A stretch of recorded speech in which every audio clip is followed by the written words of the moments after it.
انا سي جواد لاباس عليك؟ لاباس سمو بالوجه ياك كاسي كورونا صاحبي. وي زيد نهار السمين هذا سيدي شكرا بزاف. انا كان وجداتي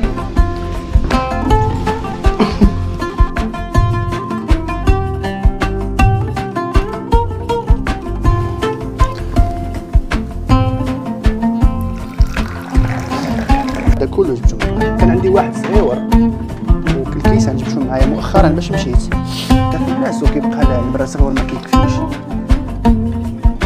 صافي داكشي اللي كان ما كاينش السكر اللي فيه شويه ياك بزاف بزاف باقي ما جاش حلو. لا ولكن لازم ايوا صافي انا السكر كنحاول داكشي اش خويتي بشويه وما يجيش طرش.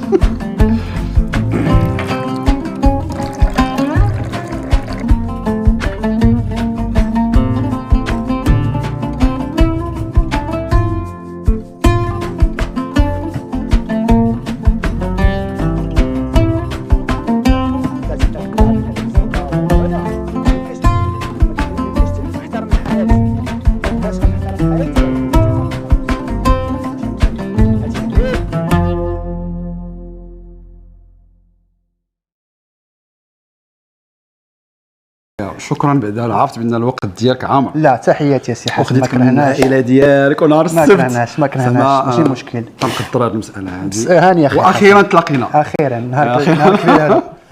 قول لي انت اصل ديالك منين؟ انا اصلي تازي. فين دزتي وفين؟ زاديت في تازا وكبرت في تازا. الوالد ديالي من الريف. ولكن الاصول ديالو من الريف. اوكي. ولكن حنا عندنا في تازا كان عندنا ثلاثه ديال ابعد المناطق. كاين تول والبرانس وغياته. وهادو كيهضروا بالعربيه غير هي. مثلا هذيك كيفاش هاد التول هما كاين مدينه سواء شحال هذه كانت صغيره ولا كبيره وكاين قبائل مجاوره للمدينه بزاف ديال القبائل غير هما اللي قرابين اللي كنعرف انا كاين تول وبرانس. راه شي مره كتسمع شي واحد الممثل مغربي سميتو سعد السولي. سعد واش سولي هي التسول هي التسول. اوكي. وكاين غياته وكاين البرانس. هادو كيهضروا بالعربيه غير هي شويه بحال كيقول نطربك. ايوا نطربك فهمتيني. في الحلقه الطرب احسن. وكاين واحد القبائل اخرى ديال بني وراين هما اللي كاينين في الجبال ديال الاطلس ولا داك هما كيهضروا بواحد لهجه اخرى واش الشلحه ولا ريفيه ولا ما عرفت فهمتيني. والوالده ديالي حتى هي من المغرب ولكن الاصول ديالها من سوريا. الوالده اصول ديالها من سوريا. اصول جدودها الى اخره. كان واحد ولد خالي باحث جامعي ودار شي بحث ولقى لي ان كنيته هي صويلح. فهمتيني. تقدر شي مره الا تصادفتي مع شي سوري ولا شي حاجه غتلقى لك صويلح الى اخره. كبرت في تازا من داري تازا كبرت في تازا وقريتي في تازا حتى كملتي ولا قريتي في شي بلاصه اخرى؟ لا ما قريت في تازا حتى كبرت. المغرب زوين ماشي ما زوينش. المغرب رائع ولكن باش نبدا نكتب على راسي انا ونبدا نقول لا المغرب احسن بلد في العالم لا هذه مساله مبالغ فيها. وشكون اللي كيقولها هو بنادم اللي ما عمره خرج من المغرب واش فهمتي ولا بنادم اللي عنده واحد الاجنده ديال كيكون عايش برا من المغرب ومستافد في ذاك الدوله اللي عايش فيها وهذا وكيبغى شي حاجه بالمقابل ولا تيقول داكشي اللي بغى الناس يسمعوه. كاين شي ممثلين في المغرب كتلقى كنعرف انا ماشي شخصيا كنعرفهم جوج الناس كاملين كيعرفوهم جاو ولدوا ولادهم في ميريكان مثلا وكيرجع يغني يكتب لك نشيد وطني وهذه الى اخره. هذا سميتو نفاق. وحنا بلادنا راه زوينه ما كيقولوا صبعك بلاد كبلاد يعني كحجر وذكريات والعائله وداك الشيء. ولكن الا ما هضرناش على المشاكل اللي عندنا ما تصلح باش غنعرفوا حنا اصلا عندنا مشاكل وباش غنصلحوهم. واش فهمتيني. صافي جيت هنايا عشت حياتي. ايوا صافي جيت هنايا بقيت دابا 14 عام تقريبا وانا هنايا 14 عام تقريبا. جيت في 2007 اوكي في ثاني عيد الكبير جيت وكان هو الكريسماس هنايا فهمتي. نهار ديال الكريسماس نجيك اتاي انا غنخوي لك الخويا المراكشيه. اوكي. جيت في كريسماس سخون ياك خلي سخون هاك نقول واش سخون كيفاش انت ما جاكش سخون. لا كنت داير حالي انا نخوي لك يا بليز. نرش لك كاع الطبله داكشي اش خويتي بشويه وما يجيش ترش.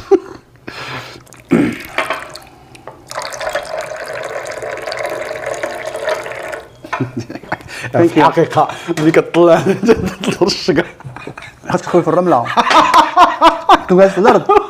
الله خويا في الرمله. ايه كمل. جيت نزلنا مع ديك الشويه 4:30 ولكن ديك الاجراءات مع اول واحد اللي كيتحط واحد السوايع.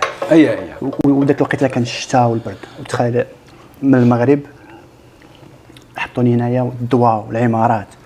صراحه ما كانش عندي واحد ديريكت لجورجيا. ما كانش عندي واحد ذاك الانسانه كانت في جورجيا ما كانش عندي ذاك الشوك ديال واو راني فهمتي.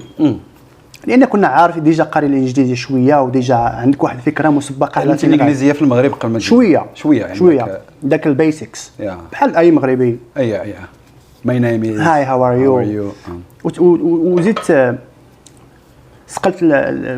سقلتها من خلال الهضره مع هذيك الانسانه وكنت كنقرا كتبها فهمتي.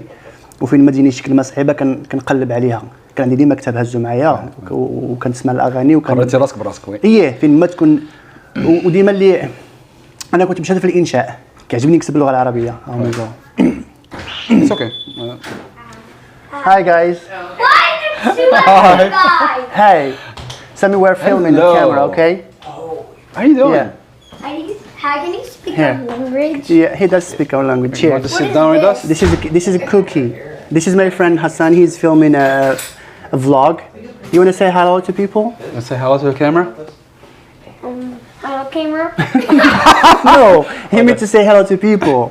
Oh. وكان ولاد الحومه ديالي بزاف اللي جاوا لهنايا. يعني ولاد الحومه ديالي من قبل. كتكون عارف عندك واحد الفكره مسبقه على نوعا ما على الحياه كيفاش دايره وعلى ماشي على النظام ولا السياسه ولكن داكشي مع الوقت ملي كتجي كتعرفوا. خاصك تعرفوا باش ما تبقاش مغفل باش ما يطبقش هذيك المقوله ديال القانون لا يحمي المغفلين. فهمتي. تصدق مرتكب شي خطا وكيديروها كتوقع لهم مع بحال في المغرب عادي ان بنادم كبير في العمر يتفلى على بنت صغيره مثلا وهذا هذه جريمه هنا يعاقب عليها القانون. وقعت شحال ديال الدراري اما من شمال افريقيا من المغرب والجزائر بالاخخ ما كيمشي على ديك العقليه ديال المغرب. كاين شي عند بنت صغيره مثلا عندها 16 عام ولا 17 عام هو مثلا عنده 32 ولا عنده 28 الى اخره الى اخره كيسقط في مشاكل مع Good. You know what? It's because of him. Every time I know. I promise you. Hey, I understand. You want some tea, baby? Yeah. This is good. They're gonna take a shower, they'll relax. Okay. They take shower together? No. Okay. Here's your tea. Okay. Where are you guys going? I don't know it. Well, you know what? We're going to just drive around and we keep talking, you know. Maybe grab a bite somewhere. Yeah. You said, do you tell about Mission and Market? No, I didn't tell him about About what? this place called Mission and Market. What is it? A restaurant? Restaurant? Yeah. The restaurant, if you don't have music, is going to be good. I don't think they have. Do they have music in that one? I honestly don't. Because copyright, YouTube copyright. Yeah, I think they have like. This is out. Patios? They have like a nice outdoor with like a fire pit. Oh. It's like just like a nice vibe. We can go. You can go Yeah. see if. Yeah, we. وصلتي المطار ديال اتلانتا خرجتي يعني ما كانش عندك واحد هذيك السيده اللي جات تلاقاتني هو داك الترانزيشن اللي كانت اكسكيوز مي ما بين انت عايش في المغرب و اتس كومبليتلي ديفرنت. هذاك كل شيء مبدل كل شيء فهمتي. وما بين تجي لهنايا خلال 24 ساعه وتعيش تبدا الحياه. ما كانش عندي انا واحد المشكل وما كانش عندي داك القضيه ديال هوم سيك. كنتي موجود نفسانيا موجود والسبب هذا هكا حسن شويه ديال تشيز اند ايفريثين. شكرا. بصحه هذاك سببها هو يمكن كنت صافي انا شويه اي هاف هولد اون ماي فيلينغز المشاعر ديالي كنتحكم فيهم فهمتيني. يعني صافي ما جيتي شنو ما عندك ما دير بحال ديك القضيه طريق بن زياد العدو امامكم فين غادي ترجع عندك المساله ديال فين غترجع صافي البحر وراكم. من بعد 3 شهور كان عندي خويا مريض عنده مشكل في القلب. بعد 3 شهور انا كنهضر معاهم كنقول لهم كي داير محمد كيقول لك اودي راه غير ساخي حنا كنقولوا راه ما نعش ولكن راه مغيب واحد الغيبوبه. ماشي غيبوبه ولكن راه هو راه كيتنفس ماشي كوما، هو راه كيتنفس راه تما حاضر ولكن ما ناعش ولكن راه تما. هما غير كاتبين عليا حيتاش انا باش جيت هذاك الانسان وقعوا لي معاه مشاكل الى اخره. وي حتى واحد النهار جالس وكان نهضر مع واحد صديقه ديال اختي. عندك نفس القصه ديال هذيك الصديقه ديال اختي في اخر المطاف تزوجت بولد خالتي. قالت لي البركه في راسك، ومن قالت لي البركه في راسك ما شرحاتش شكون، فهمتي؟ ما قالتليش شكون اللي مات. تمشي مع الوالدين من طبيعه الحال غتمشي مع الوالدين لان هما اللي كيكونوا ديما كبارين في الاسره. عرفتي رجليا هي دابا صحابها واش انت في راسك صحابها في راسي، هي غير قالت لي البركه في راسك بحال كتعزيني وانا ما في خباري والو. رجلي عرفتي شي ما فشلو. كنقول لها شكون؟ قالت لي محمد راه مات. انا ما خباريش، عيطت من الدار اودي علاش ما قال لك ولدي انت كبر منك صغر منك. هو ثاني اكبر واحد في العائله. اوكي حنا بزاف بينا 12 ديال الولاد 12 ديال الولاد وبا وما. في نظرك علاش الناس ندير بين قوسين علاش الناس كانوا كيولدوا بزاف؟ كانوا هو عنده جوج علاقات. كيقول لك الفحوله، كيربطوا ما بين الفحوله، الراجل الا ولد بزاف الولد معناته راه فحل، ومساله ديال كيجيو برزقهم ومي غيكبروا غيخدموا عليا.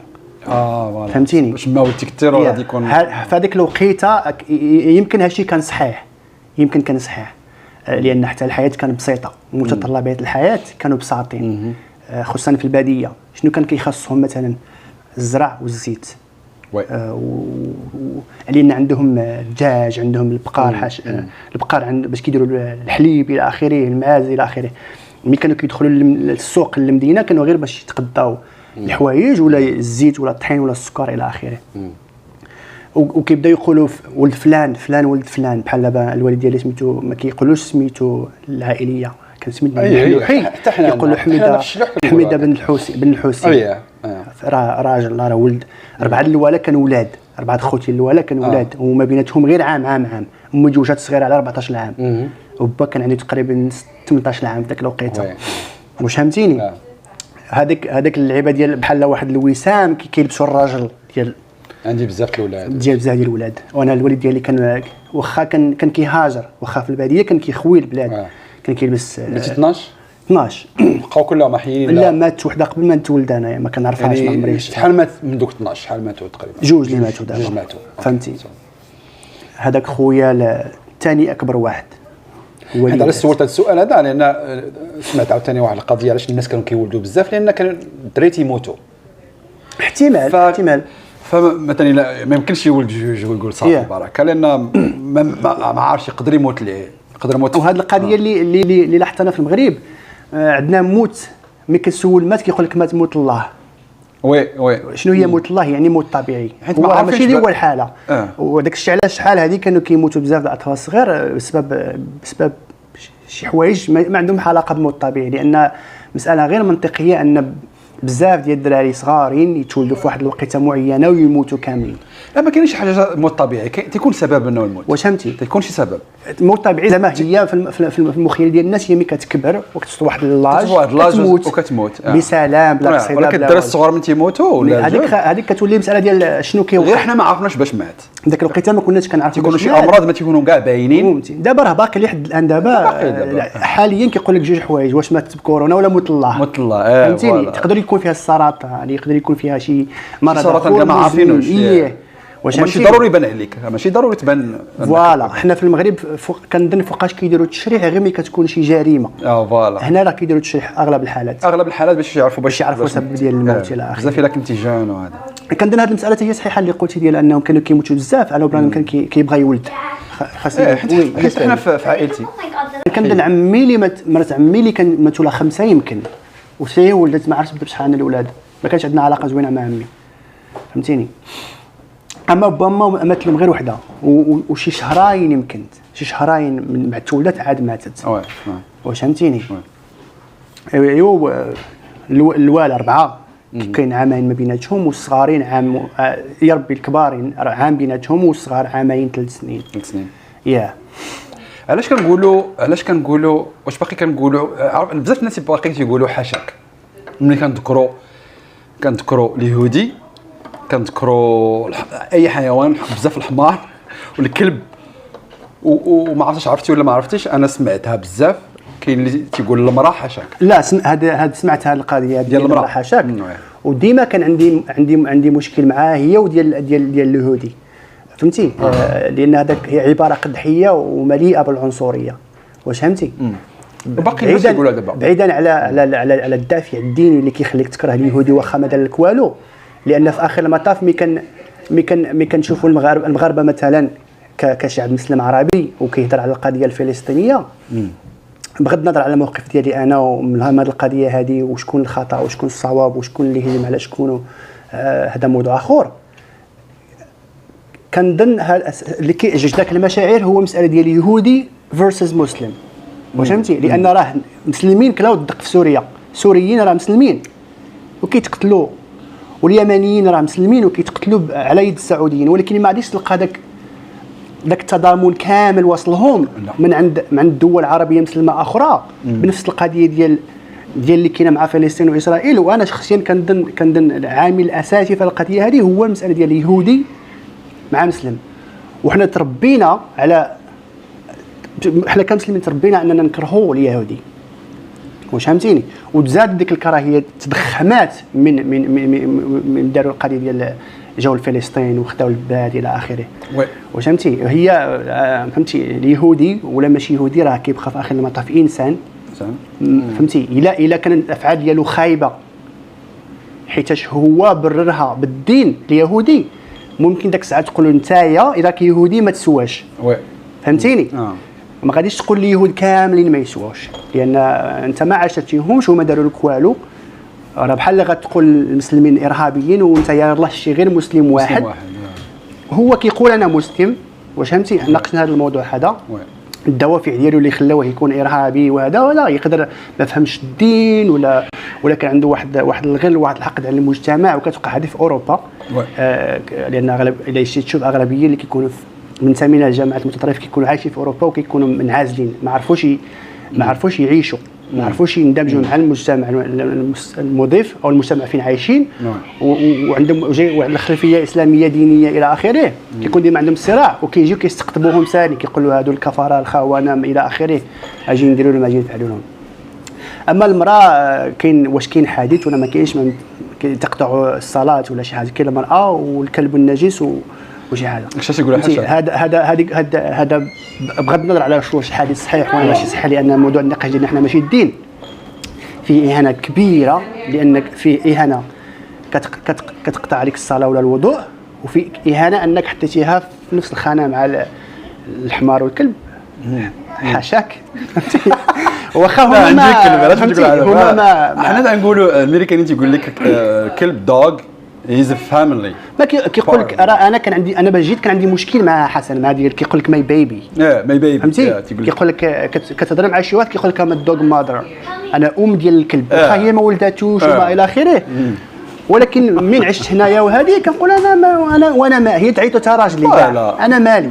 هي هو راه بحال ولده، كتبغيه كتهلا فيه، كتدير الطبيب البيطاري، كتشري له الحوايج ما ياكل ما يشرب، راه بحال ولدها. وكنرجعوا حنا للقضيه ديال ملي كثر مع شي مغربي كيقول لك لا حنا راه كنا معاشرين مع اليهود ودرنا فيهم وفعلنا وعايشين معنا، ولكن ديما كتلقى واش انا اليهودي شي واحد كتشفار مثلا في السوق وكتبدا تعطيه الدق وكيبدا يقول لك واش انا يهودي. واش فهمتيني؟ زعما انا راني نستاهل كنت انا يهودي وشفار راه نستاهل ضربوني حيت انا يهودي، ولكن انا راني مسلم دابا. واخا ما تيفكرش فيها راه تيقولها، واخا ما تيفكرش. واش فهمتي؟ ولا شي واحد مثلا كيكون حنا كنقول كيسعى كيطلب في الزنقه ولا ما عطيتيش شي حاجه كيقول لك واش انا يهودي.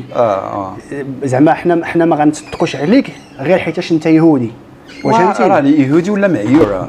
تيقول لك شتي هذاك فلان يهودي. كان عندي انا مشكل واحد اليهودي منه ما كاين في ذاك الجروب اللي كنا تلاقينا فيها حسن. كيقول لك فعال اليهود. واش انا اشرح لي شنو هو فعال ديال اليهود. حنا غناخذوا حنا نقدروا حنا عندنا مشكل ما كنفرقوش ما بين الصهيونيه كحركه وشنو بغات بطبيعه هذيك حركه سياسيه، سواء كان يهودي ولا مسلم ولا فهمتي، ولا غادي نجيو حنا نهضروا مع اليهود مثلا اللي كانوا عايشين في المغرب ولا اللي عايشين في النمسا، ولا انت كاع ما كتعرفوش اصاحبي. كاين عندنا حنا في تازا وكاين عندكم في مراكش حيت انتم الملاح. كنقولوا له مسمين هذا باليهودي نيت القرب اليهودي. نقول من فهمتيني؟ لان هذه القضيه خاصها تبدل، خاصها تبدل. وكنظن هذا الجيل هذا اللي جاي ديال الناس اللي صغر مننا شويه حنايا بداو كيعقوا هذه المساله هذه، ماشي مفتحين، بداو كيبداو ما بقاوش معولين بزاف على العاطفه، ماشي هي المحرك الاساسي ديالهم في التعاطي مع بزاف ديال الامور. لان دابا حنا هو التطبيع كان مع اسرائيل من نهار اللي بدات كتنشا الدوله ديال اسرائيل او الاستعمار الاسرائيلي كما يحب البعض تسميته، كان واحد التطبيع ولكن في الخفاء. راه الا قريت واحد المقال ومقالات بزاف ديال واحد سميتو دريس ولد القابله ناقش هذه المساله هذه، وراه كان محمد الخامس ديك الساعه هو الملك، وكانوا طلبوا منه انه يعطيهم اليهود باش يمشيو يديروا الاستيطان، وكانوا هما داك اليهود في ذاك الوقيته كانوا محركين الاقتصاد المغربي. يعني عندهم التجاره كان معروف عليهم كان طلب لهم 50 دولار للراس، 50 دولار للشخص ذاك الوقيته، 50 دولار ذاك الساعه باش يسمح لهم يمشيو. كانوا كيمشيو في الخفاء فوقاش باقي الدول العربيه عاقوا ملي كانت غرقات واحد الباخره في البحر الابيض المتوسط فيها شي 40 يهودي ولا ما عرفت بالضبط العدد بشحال، ما بقيتش متاكد. تيحرقوا ماشي كانوا غاديين وكل شيء في الخفاء، ما كيجيو المغاربه كيركبوا في البواخر وكيمشيو من الدار البيضاء ومن كازا الى اخره، كيمشيو للبحر المتوسط كيوصلوا لاسرائيل. حسين حتى واحد ما سيق لهم الاخبار، فوقاش ساق لهم الاخبار. والدول العربيه الاخرى غرقات ديك الباخره، هما الدول العربيه كلهم عندهم علاقات مع اسرائيل. يكذب عليك الكاذب. كانت في الاول من تحت الطبله يعني ما فهمتي. حنا دابا هادشي بدا كيخرج لارض الواقع. فوالا الجيل ديال دابا ما بقاش عاطفي، باقيين بزاف، ولكن داكشي كيبشر بالخير. لان حنا الا كتهمنا المصلحه ديال البلاد، حنا ما غيمكنناش نديروا البلاد ونوصلوها فين بغينا بالعاطفه. واش فهمتيني؟ ديك القضيه ديال القوميه العربيه ما عطاتنا والو. هذيك هضره خاويه. حنا كدوله كمؤسسات كنتعاملوا بالورق والمعاهدات والاتفاقيات تجاريه واقتصاديه الى اخره. شنو عندك عطيني نعطيك. واش فهمتيني؟ وقع لك شي جيل زاهر الله يستر ولا شي حاجه غنطمن معاك، غادي نصيفطك المؤونه والمعاونه والاطباء الى اخره بحال كيوقع. اما داك المساله ديال حنا مسلمين، وحنا مسلمين ومن بعد شنو بغيتيني ندير لك انا؟ كانوا كيخدموا حتى شي ناس حنا عرب الا خدمتي معاهم كيقول لك يا حبيبي حنا عرب، غادي يخدم معايا بنفس الستعمال وكيقول لك حنا عرب وانت عربي وانا عربي. ومن بعد شنو غادي يبدل في هذاك الشيء؟ ما عمرك غتشوف مثلا امريكاني كيهضر مع امريكي يقول له دير فيا شي خير ولا غير حيتاش انت امريكاني ولا انت فهمتي انجلش ولا غادي ما عمرك غادي تشوف مثلا امريكاني ولا كيقول استرالي. حتى استراليين كيهضروا بالانجليزيه غيقولوا دير حنا خوت حنا كنهضروا بالانجليزيه ولا بالمسيحيه. ما عمرك كيقول لك انا امريكي انت استرالي. كاين علاقه بيناتنا اما تجاريه اما اقتصاديه اما علاقه عاطفيه. اذا كان حنا لا هذه المساله ما عندنا في فهمتيني. وحان الوقت نبدلوها بصراحه. شخصيا انا حان الوقت انا ما وصلنا والو، ما استفدنا والو. اذا كانت اسرائيل فهمتي كان بغض النظر على شنو واقع غادي تفيدنا حنا كدوله ككيان كبير كحكومه او كمؤسسات. مرحبا بالعلاقه معها، انا مع التطبيع. فهمتي غادي نناقشوا هذه المساله هذه دابا. حنا نفترضوا سيدي حنايا حيدنا هذه اسرائيل من الوجود بطريقه او اخرى وبقات لنا فلسطين. واش باش غنتعاملوا حنا مع فلسطين؟ باش غنتعاملوا معها؟ لا هي ولا الجزائر ولا تونس واش عندهم شي وزن في العالم؟ واش عندهم شي كلمه مسموعه؟ يعني بتقول باش باغي ينفعونا، باش غينفعوا المغرب. فوالا باش غينفعونا، باش نفعنا اسرائيل مثلا، باش نفع اسرائيل المغرب. انا كنبعد بزاف على السياسه، ولكن غير ماشي السياسه. باش نهضروا مثلا باش نعطيك واحد الجواب مقنع ولا يقدر يقنعك. ما نقدرش. انا غير كنعرف بان السياسه اسرائيل كاين هنا في امريكا عندهم اللوبي ديالهم عنده ما يقول كيمارس ضغوطات سياسيه وحيتاش عندهم الفلوس واش فهمتيني، وكيمارسوا ضغوطات سياسيه يقدروا يغيروا واحد القرار في صالحنا حنا كمغاربه. وراه وقعت في هذه المساله ديال الصحراء ترامب والراجل مرتو اللي هو اصله يهودي واش فهمتيني. المغاربه ما فهموش القضيه اللي كيقول لك لا راه عينهم بات مرتو لا راجل بنته قلتي راجل لا كوشنر ولا ما شنو سميتو قال لك لا وراه طامعيننا ودايرين فينا فهمتي. هذيك مساله غادي نناقشوها من بعد واش فهمتيني. حنا عندنا مشكل في الصحراء وما غاديش نحلوه بنزاع عسكري لان هذا مخالف للاعراف والقوانين الدوليه. كاين حلول سلميه اخرى. ودائما هذا الحلول هذا هو تشوف شي واحد اللي عنده وزن في العالم في الاخر يعاونك، اللي غيفيد، اللي غيفيدني، فهمتيني، غيفيدني. لان داك المشكل الصحراء راه كياكل من المغرب ككل، من الميزانيه ومن الاقتصاد والى اخره. ودابا الا جينا ناخذ موقف من اسرائيل، ناخذ موقف ديال 100%، ما نستعملوش بزاف الحوايج، لان هاد اسرائيل دايرين بحال الاخطبوط حسن، يدهم فين ما مشيتي كاين. راه المستشار ديال الملك راه اندري ازولاي، ما عرفتوش باقي ولا ما باقيش مستشار الملك، راه يهودي، فهمتي؟ الا شديتي واحد التليفون راه كيدخل بنادم وكيشد التليفون هاتف ذكي رقاقه فيه مصنوعه مثلا في اسرائيل، ويبدا يقول لك اسرائيل نقاطع اسرائيل. واحد الشركه خدمنا معها حنايا مؤخرا سميتها سايبر ارك، انت سايبر ارك، هذاك المؤسس ديالها في الاخر. انا جاو مثلا عندي قال لك غادي نعطيك ودي جواد $70 الساعه وتخدم معنا، انا ما غنقولهمش لا ما خدمتش معاكم حيت نتوما يهود. انا كون يهودي ولا ما كونش يهودي، يكون حتى فضائي كاع، فهمتي؟ عطيتيني واحد الخدمه من خلال الاحتكاك ديالي مع بزاف ديال الناس، لا من في مواقع التواصل الاجتماعي ولا في الواقع. الجيل هذا بدا كيتبدل، بدا كيعيق شويه، فهمتيني؟ ها حنا مع فلسطين، فهمتي؟ ولكن العالم كله ما لقاش الحل حسن القضيه الفلسطينيه. واش انت في نظرك انت اللي كتسولني، كنا غنسولوا واش انت في نظرك شنو هو الحل؟ واش حنا غنجيو دابا نشدوا داك اسرائيل ونمحوها من الوجود؟ والموقف خاصو يكون موقف، ما خاصوش يكون موقف موسمي او موقف بناء على واحد المصلحه. كما قلتي انا ملي غندافع واللي ما غنتضامن التضامن ديالي لا مشروط، كاع ضحايا ديال الارهاب، ضحايا ديال العنف، ضحايا ديال السياسات القمعيه، لا في المغرب ولا ماشي في المغرب ولا هذه. شي مره كنبداو كنناقشوا، كيقول لك علاش كتناقش غير هذه المساله هذه؟ لان هذه المساله كتمسني بشكل مباشر. انا كمغربي راه خاصني نناقش، ما غاديش نمشي نناقش اليابان مثلا. غادي نقدر نناقش معاك اليابان مين نكونوا كنهضروا على اليابان، ولكن في هذه اللحظه هذه انا كنناقش المغرب حيت حنا مغاربه. ويمكن انا كيقول لك لا وانت راك عايش في امريكان وجالس في الكاوتش ديالك وكتناقش المغرب، ولكن انا راه الامتداد، انا راه غير امتداد ديال المغرب هنا. انا في الوجدان ديالي وفي داخلي كنكون امريكاني وعايش هنا، ولكن ديما غنبقى مغربي، ديما غنبدا نناقش المغرب. نكملوا في الطوموبيل احسن واخا، ولا واش كتسنى شي حاجه ولا لا ما كنتسنى والو؟ احسن نكملوا في الطوموبيل واخا.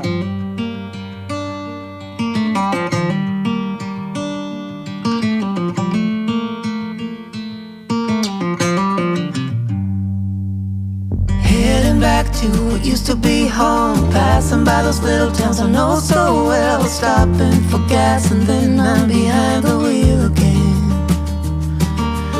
Driving is like a spiritual cleanse, where every mile is a new beginning and every bend holds a new end. Eyes on the road, don't lose control, I'm speeding fast to chase my soul. I'm driving to get away,